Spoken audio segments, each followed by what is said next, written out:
Sabemos lo que te hace reír. Hemos sido cómplices. Sabemos cuando tienes prisa. Y hemos visto todas tus travesuras. Conocemos tus secretos porque siempre hemos sido parte de ellos. Calzado Rómulo, más de 3 décadas ofreciendo el verdadero bienestar para sus pies.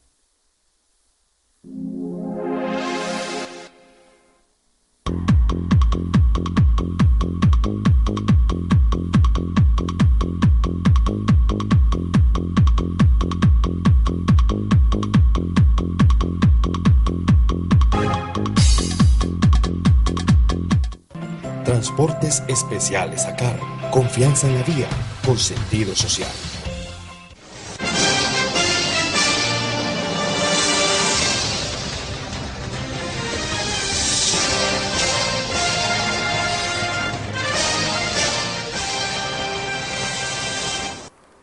Amables televidentes, se los saluda José Alberto Tejada Echeverri, presentándoles el programa institucional del Canal 2 informativo Nuestra Gente.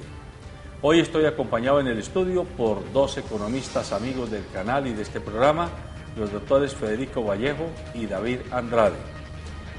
Cada uno de ellos vinculado profesionalmente con la academia, en la Santiago de Cali, en la Universidad Nacional de Palmira, Federico, en la Santiago de Cali, David Andrade, además de que participan de diversos estamentos de investigación y de consultoría, tanto pública como privada.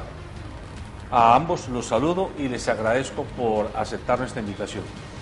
José Alberto, un placer en el primer programa que me corresponde de este 2016. Un saludo a toda la teleaudiencia. No es tarde aún para desearles a cada uno de ustedes lo mejor en este año venidero y en lo que resta. Advirtiendo que usted este año va a imponer la moda y las gafas David. Así no, como, ya me las quito. Así como Gina Parodi está imponiendo la moda. Las gafas normales muy ligeras. Póngalas. No, muy ligeras para que no le... Y esperando que este año se materialice, la gran expectativa es que finalmente se materialice todo este tema del proceso de paz y que no se materialice como un acuerdo entre unos pocos grupos, sino que verdaderamente se vuelva una realidad toda esa promesa de cambio social, cambio institucional y generación de oportunidades para todos los colombianos. Un saludo a los compañeros panelistas, José Alberto, a David, un saludo a la teleaudiencia y un poco en el sentido de lo que dice David también, pues esperando que este año, tanto desde el punto de vista de los procesos de paz como otros procesos políticos importantes, no resulten bien y los otros que se están cocinando por allí no nos vayan a golpear tanto como parece que ya nos están golpeando, ¿no? Esta mañana está la autorización de 200 pesos en el transporte en Bogotá, lo cual sumado implica que para una familia los 40 y pico de mil de pesos que se subieron del mínimo pues quedan en un solo individuo, ¿no? Bastante complicada ese tipo de decisiones que vuelven a mostrar en Bogotá la tendencia neoliberal y que han venido pues golpeando a las familias. Muy seguramente eso se traslada a Cali y a las otras ciudades. Es probable. Con un petróleo de $22, ¿no? Sí. Curioso, baja el petróleo, pero no baja la gasolina, no baja el transporte. Bueno, precisamente por eso hoy los invité a ustedes para que tratemos de tocar unos 3 o 4 aspectos de las variables económicas que de alguna forma van a afectar tanto la economía de los hogares como la economía de las empresas en este año 2016 en Colombia y particularmente en Cali y el Valle del Cauca, que es la región donde estamos actuando quienes manejamos este programa desde Cali. Comienzo por pedirles que hagamos una reflexión o en todo caso expongamos los puntos de vista que tenemos en torno a cómo pinta el panorama económico, de inversión económica, de desarrollo económico para la ciudad de Cali y para el departamento del Valle con las nuevas administraciones que estamos inaugurando. Para el tema del Valle del Cauca y para Cali en particular, yo pienso que hay que mirar más que la coyuntura específica, que también es importante, es mirar que estamos nosotros montados sobre un proceso que es de larga duración, que no comienza en un periodo de la alcaldía, ni la anterior ni esta, sino que ya viene cocinándose desde el año 1990, eso ya para 30 años de imposición de un modo, o un sistema más bien de producción, una política llamada pues neoliberalismo, como se ha conocido, y que ha tenido unas, digamos así, unos ires y venires, unas profundizaciones y unas retroacciones, que es lo que puede hacer de alguna manera el gobernante de turno. Los gobernantes de turno han frenado un poco, uno mira sobre todo a los gobernantes un poco más de izquierda, más sociales, han frenado ciertas dinámicas que han acaecido pues sobre la población en esas dinámicas de largo plazo.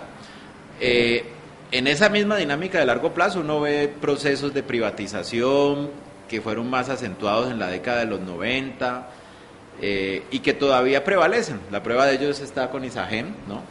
La prueba de ello que una de las joyas de la corona adicionales sería en Cali, que hay que cuidarla, hay vientos que pueden orientar ciertas, digámoslo así, tendencias a decir que todo lo público es malo, que lo público es el demonio, lo cual es un discurso en el cual pues no hay que creer mucho. De hecho, muchas de las crisis que se han hecho hoy o que se han presentado hoy tienen que ver justamente con que el sector privado, administrando dineros públicos, es el que ha generado la crisis de la salud, crisis de la educación en algún momento en la ciudad de Cali. Si miramos una historia de larga duración, que es lo que yo sugiero que se mire. Lo público no es el demonio, lo público es algo que se puede y se debe potencializar porque son recursos que dan un patrimonio para todos, ¿no? Las empresas municipales de Cali dejan a la ciudad unos recursos bastante importantes, creo que está alrededor de $500 millones de pesos de utilidades, el presupuesto de Cali es alrededor de 3 billones, o sea que multiplica bastante los ingresos que son de libre destinación de una ciudad. Si uno se pregunta a Medellín por qué se desarrolla más allá, pues tiene que ver con los recursos que deja la EPM. Esos modelos privatizadores hay que ponerles cuidado. Las empresas, sobre todo en el lado de las telecomunicaciones, habría que ponerles mucha atención. Yo pensaría que el próximo año, José Alberto, para plantearlo en esos términos, tendríamos que tener ojo avisor sobre el patrimonio público de la ciudad, en particular sobre Cali. O sea, usted está haciendo un llamado muy claro de que se cierne un riesgo sobre en Cali, un riesgo de privatización. De hecho, algunas voces de las tantas que se escuchan, David, en el medio local, ya mencionan a Eva María Uribe como un fantasma que quiere aposentarse por los lados de Cali. No sé con qué figura, si figura de asesoría, si figura de nueva interventoría, pero esto de todas maneras debe ponernos en alerta. Pues si no estoy mal, a Eva María la nombraron en Bogotá en la empresa de acueductos, creo, va a estar... Hace la tarea en Bogotá y se viene para acá. Bien ocupadita ya, sí, seguro. Pues habrá que revisarlo y evidentemente eso responde a ese criterio, más es... Y hay que reconocerlo, en este tema de la economía uno escucha y cada vez se parece más uno escuchando a Walter, ¿qué? ¿Cómo se llama el mono ese? Mercado. Walter Mercado y cosas así, porque vienen unas personas y empiezan a decir qué va a pasar con la economía y empiezan a elucubrar que se va a hacer esto, se va a lo otro, y verdaderamente se está dejando temas tan importantes, incluso mensajes tan importantes, porque quizás como el tema de los horóscopos, yo estoy seguro que ninguno de nosotros está plenamente convencido de que ese horóscopo es el que va a determinar el día de hoy o la semana o el mes, pero sí ese mensaje que le manda el horóscopo termina influenciándolo a uno y termina cambiando la actitud con la que uno va a enfrentar el día, la semana o el mes. Si el horóscopo le dice a usted, hoy tenga mucho cuidado, que hoy puede ocurrir un grave accidente, usted sí cree en eso, con toda seguridad usted va a salir muy cauteloso, va a evitar salir, si tenía previsto ir a montar bicicleta ya no va a montar, va a tomar una decisión.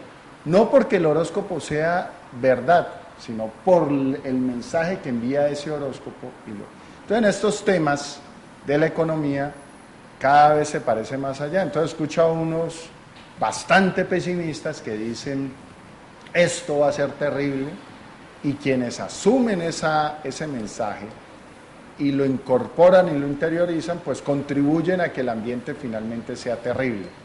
Hay unos muy optimistas que dicen esto va a estar la maravilla, y entonces quienes asumen ese mensaje y lo interiorizan, pues van a construir un ambiente que lo vaya a conducir allá. Entonces finalmente termina siendo una batalla de quién envíe el mensaje y quién tiene mayor eco en los medios masivos o digamos a quién se le hace mayor eco y menos eco, y eso finalmente va a determinar el comportamiento de las personas. Sin embargo, es irresponsable porque debería ser más bien con un soporte. Entonces hay quienes dicen que todo lo público es malo, y donde hay una empresa pública dicen eso hay que acabarlo. No es cierto.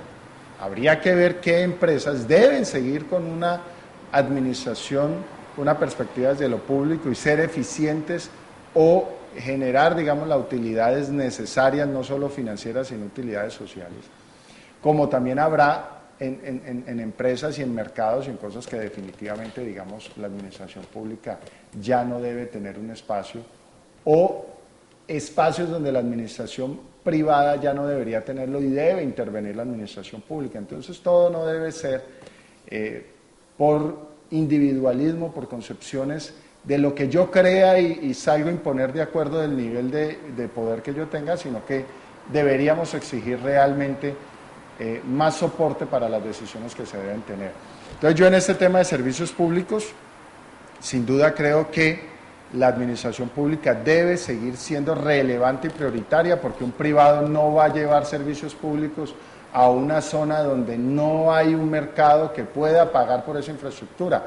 Debe seguirla prestando el servicio público, servicio público, porque detrás de esa inversión, que no es rentable financieramente para un privado, hay rentabilidad social, hay disminución de costos en salud, hay disminución de muertes, hay mejor calidad de vida y condiciones de vida, y ahí debe seguirla haciendo. Entonces, no es correcto que, digamos, perspectivas personalistas terminen determinando todo eso. Y retomo la pregunta que tú hacías, para el Cali y el Valle del Cauca, con esas administraciones que le dan, pues dos personas que tienen un talante bastante imponente. Esperemos que se dejen rodear bien, que escuchen, digamos, las personas que deben escuchar. Ya se han rodeado, y quienes se han rodeado, no creo que ahí tengan a todas las personas que deberían tener para poder hacer unas buenas administraciones, pero que sí sean administraciones, como lo han prometido, abiertas a escuchar diferentes sectores y tomar decisiones informadas y soportadas coherentemente. Federico, el fenómeno del niño hasta ahora, por lo menos en este programa lo hemos tratado desde el punto de vista de la crisis ecológica, digamos, de la crisis ambiental, que están descubiertas las fuentes de agua, que están mal usadas, contaminadas, etcétera, pero no hemos tocado la incidencia económica de ese fenómeno del niño, especialmente en el sector agrícola, ¿sí? Sí. Aunque no solo en el sector agrícola. ¿Usted cómo ve lo que puede pasar en Colombia y particularmente en nuestro Valle del Cauca? Porque la situación ya comienza a asustar. Ya uno con temperaturas de 24 grados centígrados en Bogotá y con desabastecimiento de agua en muchos municipios del país, y en el Valle del Cauca hay 12 municipios que no tienen agua, 12 de 42. En Cali ya comenzamos el racionamiento del agua, pero ¿qué pasa con la industria, o mejor con la agroindustria? ¿Qué puede ocurrir? No, claro, en ese sentido hay una expectativa que no va a disminuir el problema inflacionario. Ya estábamos diciendo al principio que el incremento que se hizo de los salarios, alrededor del 7% para el salario mínimo, no quiere que a todo el mundo le vayan a subir el 7%, pues de alguna manera intenta corregir esa pérdida del poder adquisitivo, y esa pérdida del poder adquisitivo tiene por lo menos dos fuentes. Una de ellas es cuando los bienes se encarecen por la vía de la escasez.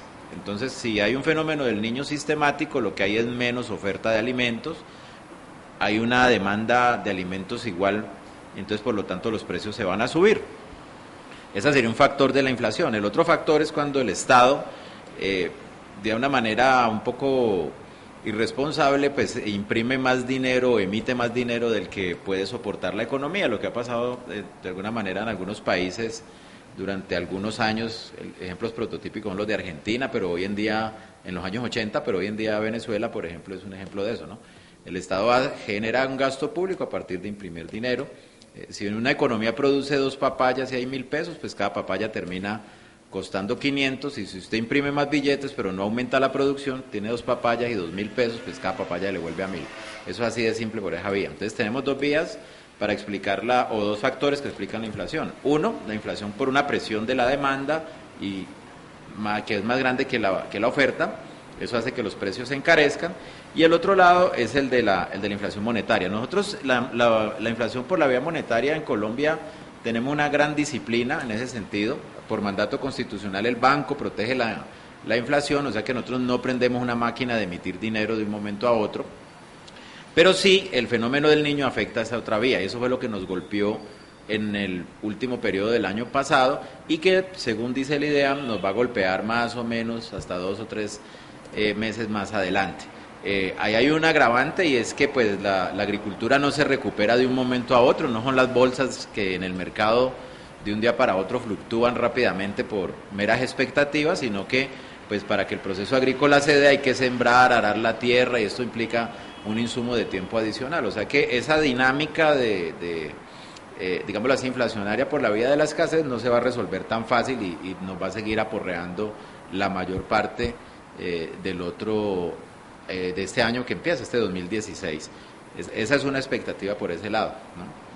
Ya, bueno, pero mirando el tema de la crisis económica que puede generar el fenómeno del niño, David, uno se pregunta, ¿qué va a pasar?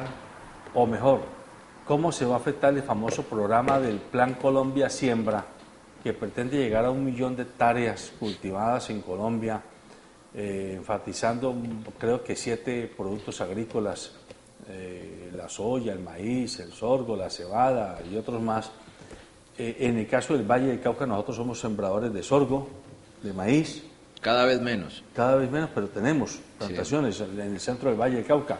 Pero estos productos y esta agroindustria se va a ver claramente afectada de seguir este fenómeno del niño.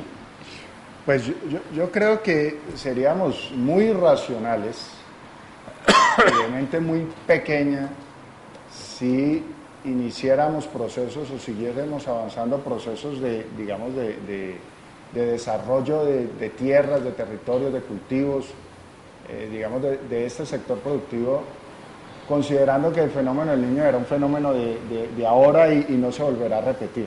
Es decir, si ya hay algo que es una realidad recurrente y cada vez más compleja, son estas variaciones climáticas.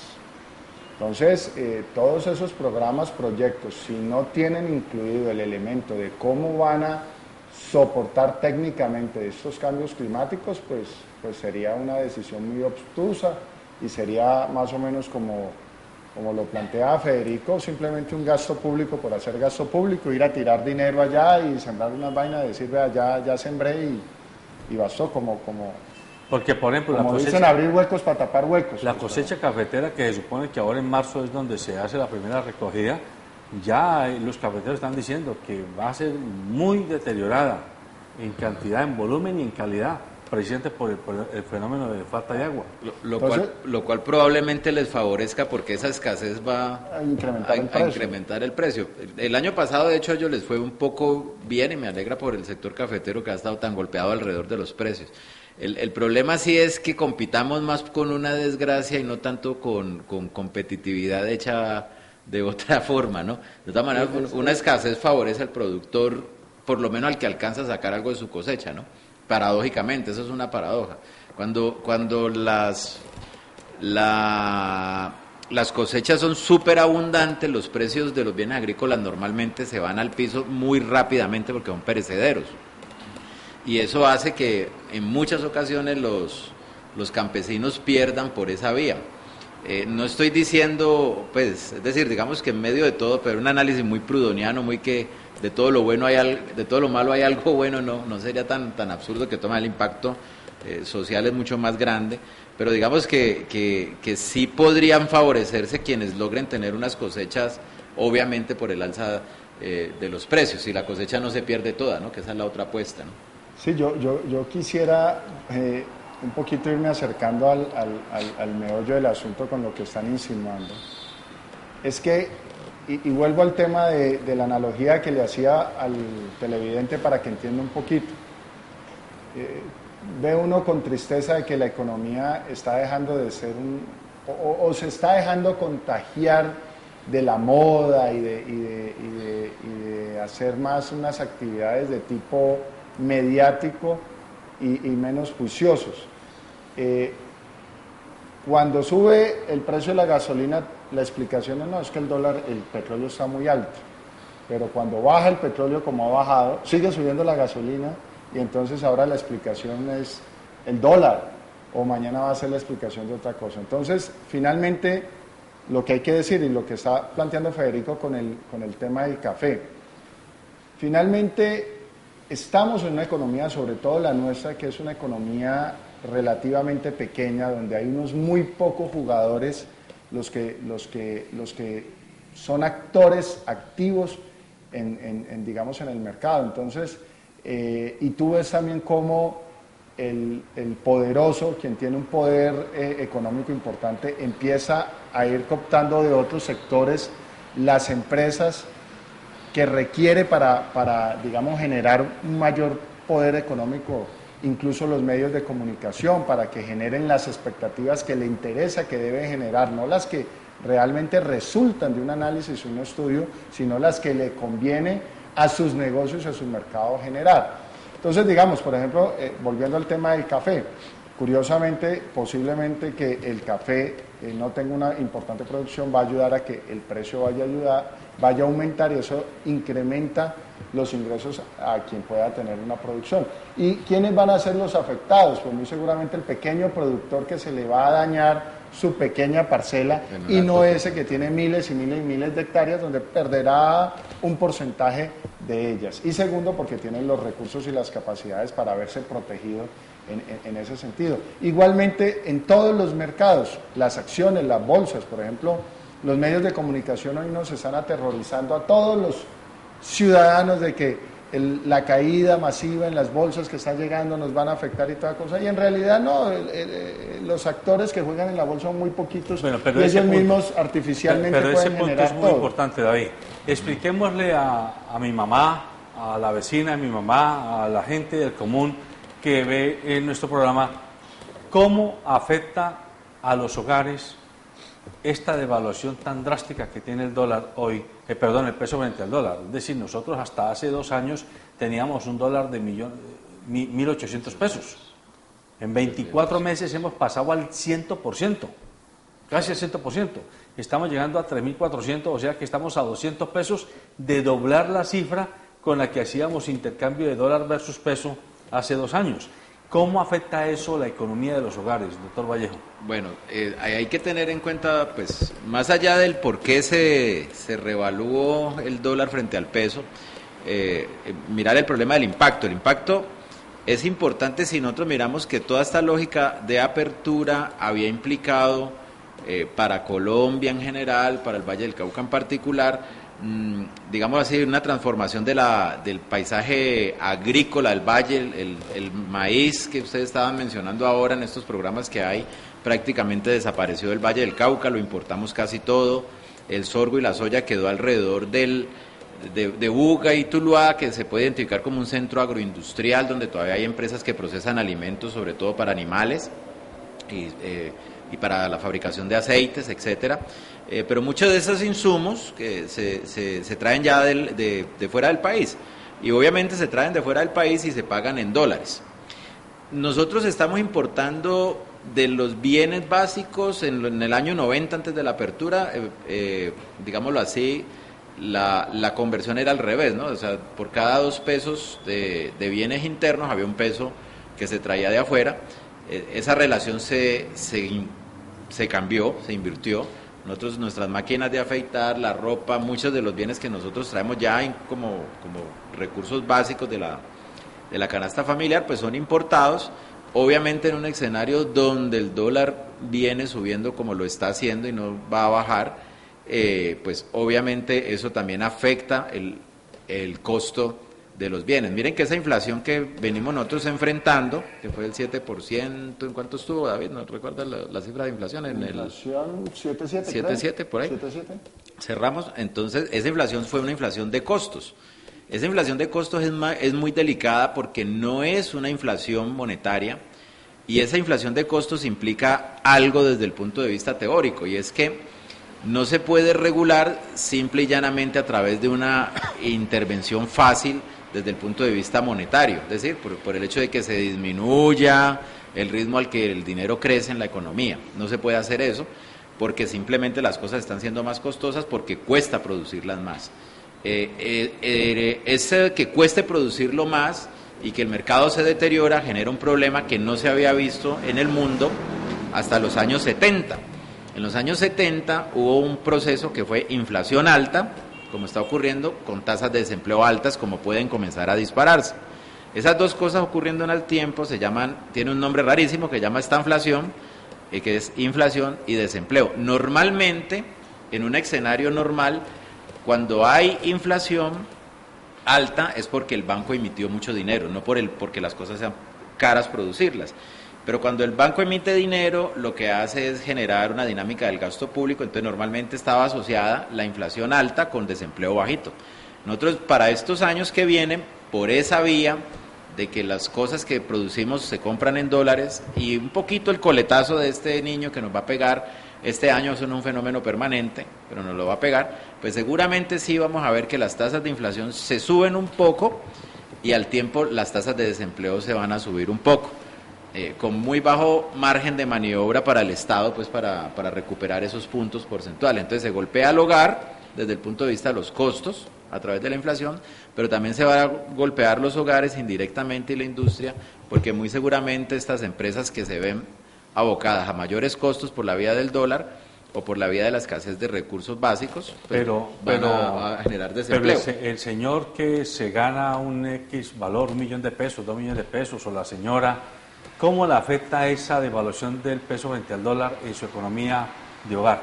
Claro, si usted de lo que se compra en su hogar, el 60% tiene componentes importados, pues le va a afectar, de hecho ya le afectó. Entonces, perdóneme, entonces eso nos lleva a que le insistamos a la gente que debe ser muy cuidadosa con el síndrome de las marcas, porque a veces la gente va a los supermercados, a los almacenes de cadena y se refieren por marca, y muchas veces el mismo producto tiene un origen local o nacional a menor costo, pero la gente va muy sugestionada, es porque no, es que si no es tal marca, entonces no lo compro. Ahí, cuando compra marca, está afectada por el dólar. ¿Es claro, así? Por supuesto, que son productos que entran y hay que pagárselos al extranjero. Que es, por ejemplo, en el caso de la ropa.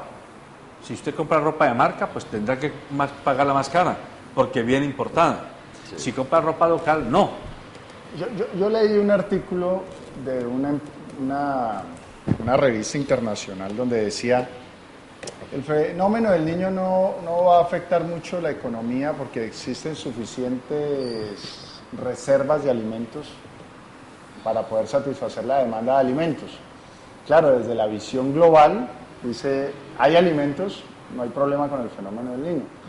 Pero desde lo local, uno diría, bueno, si el fenómeno del niño es tan fuerte aquí y los campesinos no van a poder producir los alimentos, listo, no va a haber problema de desabastecimiento porque se traen, se importan, pero el problema ya local es decir, bueno, y si el campesino no produjo, no ganó, ¿y con qué va a comprar ese producto importado? Entonces ahí viene, digamos, si el alimento no está aquí, hay que traerlo, pues hay que pagarlo al exterior y eso se paga en divisas. Y si la divisa está costosa, pues más caro va a resultar el alimento. Claro. Pero miremoslo por el otro lado. Conozco muchos casos, sobre todo los compañeros que estudiaron conmigo en la del Valle, eso era un fenómeno bastante recurrente, que viven de las divisas. Es decir, un pariente que está en el extranjero, que envía unos dolaritos, entonces antes mandaban 300 o 400 dolaritos a 1.800, pues era una platica, hoy a 3.000 y piola, pues es mucha más 40% platica. más, claro. Pero ¿qué es lo grave y lo preocupante? Un dólar costoso, en teoría, debería volvernos competitivos. En teoría, debería ser más el fenómeno de que nuestros productos los podemos vender más baratos en el exterior y podemos tener mayor ingreso. Por lo que antes vendíamos a $1, nos pagaban 1.800 pesos, ahora nos van a pagar 3.000 y piola. Eso es una ganancia bien importante. Pero, oh sorpresa, las decisiones que hemos tomado nos han dicho que a pesar de que tenemos esa ventaja monetaria, es decir, que nuestro peso vale menos respecto al dólar, no estamos exportando, nos volvimos importadores. Nos volvimos importadores no solo de marca, José Alberto, ojalá fuera marca. ¿Para qué? Para que paguen caros, digamos, los ricos que quieren pagar marcas. Pero lo triste, como lo está diciendo Federico, es que nos volvimos importadores de la maquinita de afeitar, de la crema dental, del maíz, de productos de la que podemos alberja, hacer localmente, del ajo. Ya casi que de la bandeja paisa en su totalidad. Ya casi que la bandeja paisa, pues de los por componentes ahí un de ella. supermercado repaisa colombiano yo por eso dejé de comer es bandeja paisa. reimportador. No, porque ya hay bandeja extranjera. Es en broma, pero en serio, nosotros importamos los frijoles, importamos parte del arroz, los cerdos los producimos claro, con alimento importado y cuando no es carne. Y bueno, el maíz y el alimento de las gallinas ni se diga. Y la arepa, con maíz importado. Entonces, si un campesino va a querer utilizar el maíz o la semilla local, le dice no, tiene que ser certificada y la certificada. Venga, déjenme que esta segunda parte yo quiero pedirles que nos enfoquemos. Pero yo quiero cerrar con eso. Este país le apuntó a la desindustrialización. Correcto, nos volvimos para allá voy. Comerciales. Usted tiene toda la consumidores. Razón. Usted tiene toda la razón. Aquí no hacen anuncios. Vienen inversionistas a Colombia. ¿Y quiénes son? Centros comerciales. Puros centros de consumo donde llega el producto. Si uno va a PriceSmart, por ejemplo, en Ciudad Jardín o en el norte, no hay nada. Uno está lleno de productos importados. Si uno va al Costo, lo mismo. Si uno va al Éxito, encuentra una proporción importante de productos importados. Y entonces uno dice, ¿y esos centros comerciales no son empleo? Claro que son empleo, pero empleo que no tiene que ver con generación de riqueza propia, es decir, de productos propios para dinamizar el mercado, sino que son grandes compradores internacionales que ponen los productos en las vitrinas para que todos nos antojemos y los compremos. Entonces, finalmente, la producción de riqueza está quedando en el exterior y no aquí localmente. Ese es un fenómeno muy grave que tenemos en nuestra economía hoy. Pero a propósito de eso, quiero pedirles que ustedes, que son economistas, nos ayuden a entender lo siguiente. El día de ayer, o mejor, hoy ayer comenzó en Davos, Suiza, el Foro Económico Mundial. En ese foro se dan cita unos 2.500 líderes mundiales, entre líderes políticos, líderes empresariales y líderes financieros. Es decir, lo más granado de la banca, lo más granado de las multinacionales, lo más granado de los políticos mundiales, se sientan allí durante 3 días a discutir para dónde va la economía mundial, para dónde va la sociedad mundial. Pues bien, el fundador de ese foro, que es el profesor alemán Klaus Schwab, inaugura el foro esta vez con un libro, donde él está hablando de que estamos comenzando la 4ª revolución industrial. Él dice que ha habido 3 revoluciones industriales. La primera, la de 1780, con la máquina del vapor y toda esta cosa, ¿sí? La segunda, la eléctrica. La tercera, el surgimiento de la informática. Y la 4ª, que es la que él llama el Internet de las cosas, la robotización, el uso de la nube, es decir, el uso del espacio cósmico, por decirlo de alguna manera, que está generando cambios dramáticos, no solo en los oficios, sino en los usos que le damos a todo. Por ejemplo, el tipo está vaticinando que los llamados call center, que hoy están regados por todo el mundo, las grandes multinacionales de Estados Unidos tienen call centers en India, en Pakistán, en Sudáfrica, en Colombia, en Brasil, en Argentina y en México. Pues esos call centers están comenzando a ser anunciados que se acabarán dentro de muy pocos años. ¿Por qué? Porque la inteligencia artificial está tan desarrollada que ya hay robots que son capaces de decodificar inteligentemente el mensaje que reciben para devolver otro mensaje. Como quien dice que David Andrade, que era una persona que contestaba el teléfono a alguien que llamaba de México a Colombia a preguntar por un determinado producto de una empresa papelera, ya no será David Andrade, sino un robot que se llama David Andrade que podrá contestar y resolver ese problema. Otro ejemplo, los carros sin conductor. Eso ya es una realidad. Ya Google tiene esa experimentación en varias carreteras y destinos de Norteamérica, y en Europa también lo están haciendo la Volvo, la BMW. Están sacando carros al mercado que simplemente con GPS y con unos sistemas de sensores son capaces de conducir, y usted va durmiendo en el carro o charlando en el carro o leyendo en el carro o viendo televisión y el carro va sin conductor. Entonces quiere decir que la cantidad de gente que maneja carros públicos, ya ese oficio no va a aparecer. Pero lo tercero, dice este señor, la producción en lo que llama la impresión en tres dimensiones, en la 3D, va a acabar los operarios industriales. Es decir, todo aquel operario que hace trabajo repetitivo, en confecciones, en zapatería, en metalmecánica, en envasado, etcétera, van a poder ser reemplazados por máquinas que producen a través de un sistema informático productos sin necesidad de la mano humana. Yo quiero que ustedes, desde el punto de vista económico, le expliquen a nuestros televidentes y a internautas esto, cómo es que viene la mano, cómo es que nos va a afectar realmente. Sí. O sea, el cambio técnico siempre ha sido un factor importante, digámoslo así, en los procesos de desarrollo, pero también en los procesos de acumulación ya dentro de la sociedad capitalista. Hay un factor importante y es el hecho de que la explicación, para los marxistas, la explicación objetiva de la crisis tiene que ver con esa sobreacumulación de capital. Sin necesidad de un robot uno puede pensarse algo, y es que todo aquello que ahorre tiempo de trabajo social para producir una mercancía hace que la tasa de ganancia se cae. Me explico fácilmente. Todos hacemos camisas y una camisa demora 4 horas en hacerse. Ese es el tiempo de trabajo socialmente necesario, con aguja e hilo. Un sujeto inventa la máquina y entonces ya no usa 4 horas, sino que usa 1 hora. Resulta que él produce camisas a 1 hora de costo y la sociedad las reconoce a 3. O sea, el tiempo de trabajo son, 4, ¿cierto? Y él las produce en 1 hora, entonces él se gana 3. ¿Qué pasa? Ese cambio tecnológico implica que ese sujeto está a la vanguardia, pero ¿durante cuánto tiempo? Entonces hay una competencia entre capitalistas porque todos van a querer ya no hacer camisas con aguja e hilo, sino con máquina de coser. Entonces todos asumen esa tecnología. Cuando asumen esa tecnología, aumentan el capital fijo. Cuando aumentan el capital fijo, la tasa de ganancia de todos va a tender a disminuirse. O sea que hay una competencia entre capitalistas buscando esos cambios técnicos que hacen que la tasa de ganancia tienda a caer. Ojo, no es que en la historia nos vamos a mirar una tendencia estadística, no es una tendencia estadística, es una tendencia social y técnica, y eso es objetivo.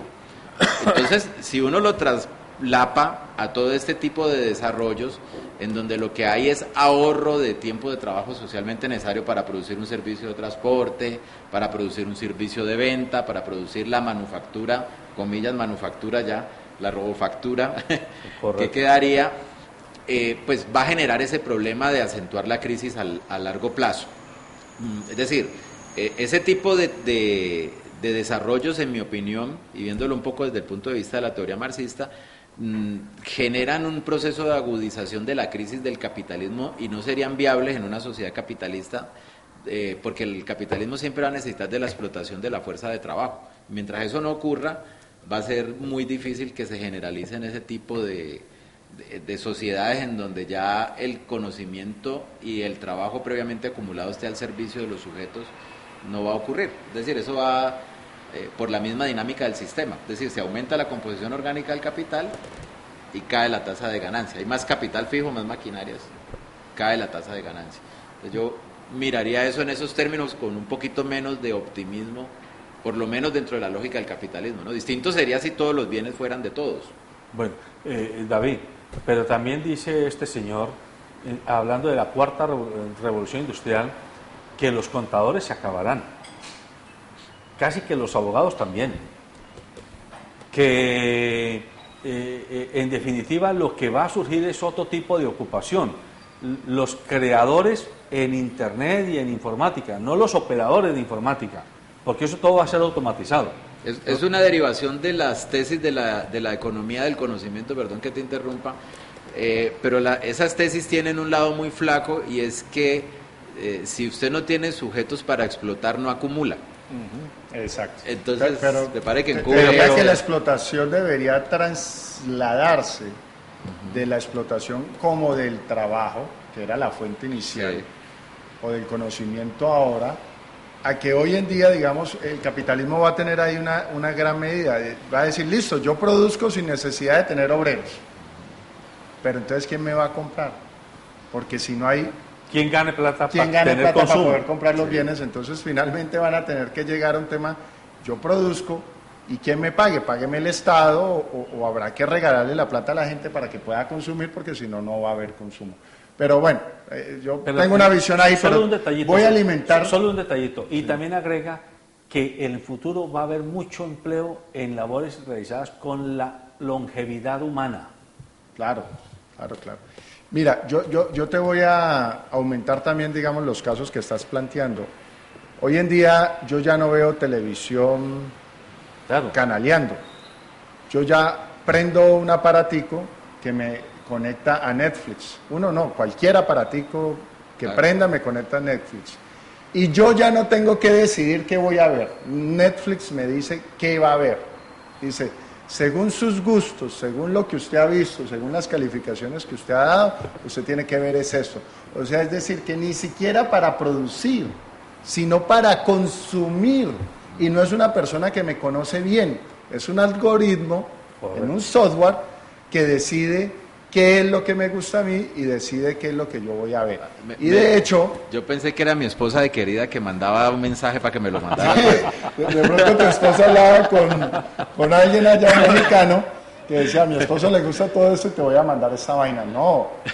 Y lo más berraco es que finalmente, ¿esto a dónde va? Finalmente el David, que se va a informar, que va a ver programas, que va a ver toda esa cosa, no es un David que tomó la decisión de ver lo que él quiere ver y lo que él quiere informar, sino lo que esa plataforma decidió que viera.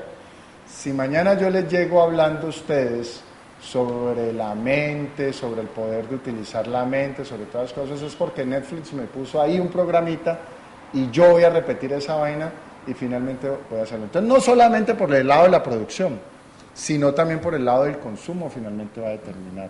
Y yo pensé que la mayoría de personas es como uno, ¿no? Que se levantan a meditar su sentido de la vida, qué estoy haciendo aquí, que va más allá de eso que finalmente se muestra en la calle, que simplemente yo salgo a trabajar para ganar plata, para luego irme como un loco a un centro comercial a gastar y luego volver a la casa. Yo pensé que pues eso es lo que uno ve en la calle, pero detrás de eso, yo también lo hago, pero detrás de eso está mi sentido de la vida, el compartir con mis hijos, mi hijo, darle un ejemplo, mi esposa, pero parece ser que no, parece ser que la gente sí es ya automatizada, incluso la gente piensa menos o tiene menos variables que analizar que las que analiza, digamos, una máquina de unos computadores. Yo sí creo que todo eso es bueno. Es bueno que no necesitemos gente para que maneje un vehículo. Si un vehículo se puede manejar solo, magnífico. ¿Para qué tenemos un ser humano haciendo una labor mecánica? Si puede haber una máquina que coja eso y lo coloque aquí, qué bueno. ¿Para qué tener un ser humano haciendo una vaina que puede ser mecánica? Ahí sí viene lo que Federico plantea. Si eso sigue bajo el modelo que quien es propietario de esa tecnología, no necesariamente el que la inventó, sino el que puso el recurso, el capital para apropiarse de la tecnología, va a aprovechar todos esos excedentes que se están generando, como lo ha explicado Federico, así de sencillo. Si esas 3 horas que se generan es para acumulación de un solo individuo, pues el sistema no va a funcionar. Pero si esas 3 horas eso. es para repartirla en toda esa gente que antes hacía esto, para que esa gente la reciba, haga actividades diferentes a esa actividad mecánica que hoy la puede hacer una máquina, y esa nueva actividad no sabemos qué debe ser. El tema ahora es analizar, y entonces ¿para qué vamos a servir los seres humanos? Yo te aseguro que los seres humanos vamos a servir para Pues dar también amor, habla. para dar cariño, para dar ternura, protección, para pensarse las cosas que dejamos de pensarnos hace mucho tiempo, para el medio ambiente, También, para un montón de cosas, David, que no le estamos haciendo. También habla este señor de que ese nuevo ser humano va a tener mucho tiempo para las artes, para que bueno para la hacerlo. exploración del mar, Qué lo bueno, dice el literalmente, espacio. para explorar el mar y para explorar el espacio, Claro. ¿sí? Para innovar en eso que él dice que va a haber más de 2 billones de megadatos en el cosmos dentro de muy pocos años. Entonces, el ser humano va a cambiar su Entonces, que no nos dedicación. vaya a pasar lo que nos está pasando con el petróleo, que ya va haciendo elucubraciones justamente lo que estaba criticando. Uno dice, pero bueno, a uno le vendieron siempre en los medios de comunicación que el petróleo y la guerra del petróleo y que se iba a acabar el petróleo, estábamos jodidos, y Estados Unidos protegía sus reservas de petróleo y el precio del petróleo elevado para mantener toda una industria. Pues parece ser que como que, y siempre decíamos, oiga, ¿y esos carros eléctricos ya no están inventados? Claro. Ahora parece ser que como que eso está inventado hace tiempo, pero dijeron hay que explotar este tema del petróleo hasta que ya no dé más. Y cuando esperábamos que ya no diera más era que el precio iba a estar altísimo y toda la cosa, lo que han hecho es que convertir el petróleo como cualquier basura para poder sacar la nueva tecnología y ahora volver esa nueva tecnología. Entonces vemos ahora que la energía, que antes era relativamente más barata que el petróleo, ahora la energía es la que se está volviendo costosa y un bien apetecido. Entonces finalmente el que tenga un auto eléctrico ahora no es alguien que esté consumiendo menos, sino que el que tenga un auto eléctrico vamos a ser todos y vamos a tener que pagar energías costosas. Pero nuevamente vuelve la manipulación y vuelve las teorías conspirativas, el grupo sionista, que son los que manejan el mundo y toda la cosa. Bueno, todas esas teorías que pues, digamos, la realidad parece indicar que hacia allá funciona. Entonces, mientras que sigamos todos, el pueblo, la masa, dormidos, tratando de seguir esas líneas que nos plantean. Ustedes son 2 profesionales que están vinculados a la docencia universitaria. Si a ustedes los llaman los rectores de las universidades con las que trabajan y les dicen, hombre, ayúdenos a pensar qué nuevas carreras, qué nuevos perfiles de formación profesional le apuntamos, ¿ustedes qué le dicen a esos planeadores de los sistemas de formación de cara al futuro para nuestros colombianos? Para Colombia hace falta diversificar más en las ingenierías. Eso, hablan mucho de las ingenierías. Las cuestiones de la electrónica, de la mecatrónica que se abrió en una universidad aquí son elementos importantes. Nosotros, pues, si pretendemos hacer un desarrollo en el Valle del Cauca, por ejemplo, a nivel de clústeres, y hablamos de un clúster de la salud, pues necesitamos la mano de obra calificada que... No solo de médicos. Exacto, no solamente de ni médicos. de enfermeros, sí, sino de los mecatrónicos, los robóticos. Si vamos a decir que desarrollamos una industria automotriz como se ha pensado hacer aquí, pues necesitamos ingenieros mecánicos, alguien que sea capaz de diseñar un motor, que sea capaz de diseñar un sistema electrónico, no solo eléctrico, electrónico y cosas por el estilo asociadas al transporte, etcétera, ingenierías del transporte, cosas por el estilo. Ahora, digámoslo a la inversa. ¿A qué no le debiéramos de seguir apostando en la formación profesional de cara al desarrollo económico futuro, Federico y David? Pues yo pienso que ahí a veces nos sobreinvertimos en un conjunto de profesionales, pues no voy a decir profesiones porque... No, dígalas, es que es necesario que la gente lo sepa decirlo. Porque el padre de familia hace un gran esfuerzo por sacar una platica para educar a su hijo, a lo mejor una carrera que ya no tiene futuro. Bueno, yo creo que la administración de empresas es una carrera que está saturada, no que no sirva, sino que hay demasiada gente que administración de empresas, ¿qué otra? No sé, contaduría pública, hay que decirlo. Yo soy contador público de base. De pronto sí, son carreras que... Sí. El derecho. Que están un poco, por lo que fueron profesionales que inicialmente ayudaron al despegue industrial, o sea, las primeras profesiones, por fuera de las profesiones liberales del derecho y de la medicina, que coayudaron fuertemente, esas facultades fueron muy importantes en el desarrollo y la consolidación del modelo industrial en Cali y en Colombia, que fueron las facultades de Contaduría Pública de la Universidad de Santiago, de la Universidad del Valle, la Facultad de Administración, la que en esa época se llamó la Facultad de la Ingeniería Electromecánica en la Universidad del Valle. Esos elementos fueron muy importantes, pero de alguna manera el mundo no es estático. Correcto. Lo que hay que asumir es que esas mismas facultades, pues ya hoy en día son facultades que tienen otro tipo de carreras, ¿no? La economía y los negocios internacionales surgió por ahí en los 90s, y hay otro tipo de carreras que alrededor de la ingeniería tienen que irse desarrollando porque no se puede seguir exactamente en lo mismo. Digamos, hay un plano globalizador, hay un plano con más, digamos, con una industria que pretende ser distinta a la mera industria de la gasolina o del carbón de los años 40, 50, pues, entonces es diferente. Yo a ustedes dos les voy a proponer y a pedir que me acepten un reto. Y es que para el próximo programa, donde vengan los dos, traigan material o elementos de información y de análisis para que nuestros televidentes e internautas comprendan cuáles son las rupturas esenciales que el sistema educativo tiene que hacer de cara a esta nueva época o era de industrial, de revolución tecnológica que tiene la humanidad y Colombia en particular. Porque es que si seguimos hablando nosotros desde lo económico, pero los que planifican la educación no se tocan, estamos perdidos.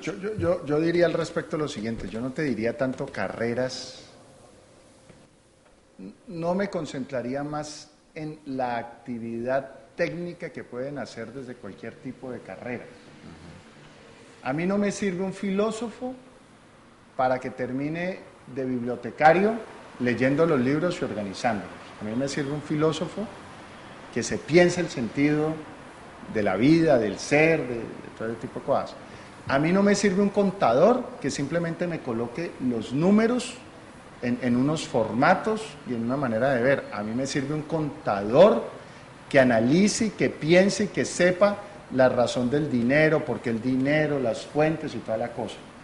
Entonces yo no te descartaría, a mí no me sirve un abogado que vaya al juzgado a ver cómo está la cosa, a mí me sirve un abogado que piense sobre la justicia, sobre la equidad, sobre los valores de la sociedad. Entonces yo no te descartaría ni al abogado, ni al contador, ni tampoco diría, no, puros ingenieros, entonces a mí no me sirve un ingeniero que sepa abrir huecos para llegar hasta allá y sacar el agua, sino un ingeniero que sepa si ese agua hay que sacarla o no hay que sacarla. ¿Ves? Entonces un poquito más que la profesión, yo diría, más es la competencia. Y tú dices, ¿qué le diríamos a los rectores de las universidades? Yo te diría más bien, esto es un problema de los colegios. Tenemos que hacer personas que piensen más allá de su nariz, que se acerquen a la literatura, que se acerquen a los videos, que se acerquen al conocimiento de una manera más crítica, no rebelde, crítica, para poder comprender y entender. No es un profesional, sino de la profesión que sea. Es más, pueden ser hasta no profesionales, pero que sí tengan la capacidad de entender y comprender que estamos en un mundo, en un cosmos, en un universo, y hay que comprender y entender. Aceptamos su énfasis y creo que es por ahí. El tiempo se nos acabó, amables televidentes. Aquí lo que estamos es haciendo un abrebocas para que usted comience a pensar, porque yo creo que a todos nos consta. ¿Cuánto esfuerzo hace un padre y una madre de familia por sacar esos 3, 4, 5, 7 millones de pesos para pagar el estudio, el semestre a su hijo o su hija?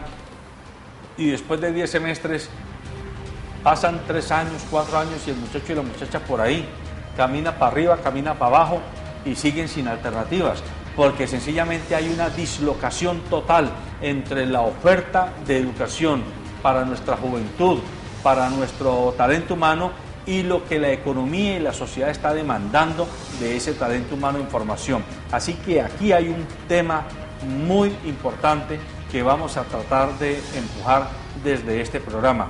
A ustedes les pido eso, si ustedes tienen contactos con rectores de colegios o con profesores como ustedes o con rectores de universidades que quieran venir, que quieran hacer sus aportes, bienvenidos, porque necesitamos que el padre de familia, que la gente común y corriente tenga mayores elementos de juicio para no seguir invirtiendo su platica con bastante esfuerzo ganada en alternativas educativas que terminan siendo un verdadero fracaso y una verdadera frustración tanto para las familias como para los propios muchachos que están en proceso de formación.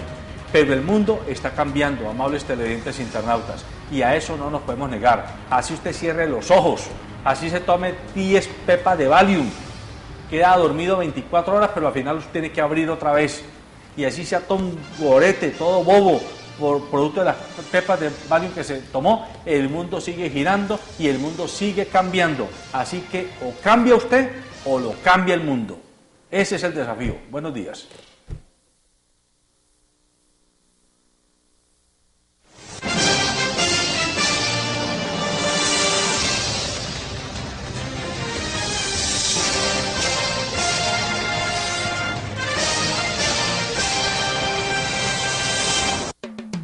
Sabemos lo que te hace reír.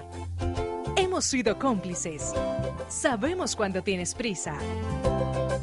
Y hemos visto todas tus travesuras. Conocemos tus secretos porque siempre hemos sido parte de ellos. Calzado Rómulo, más de 3 décadas ofreciendo el verdadero bienestar para sus pies.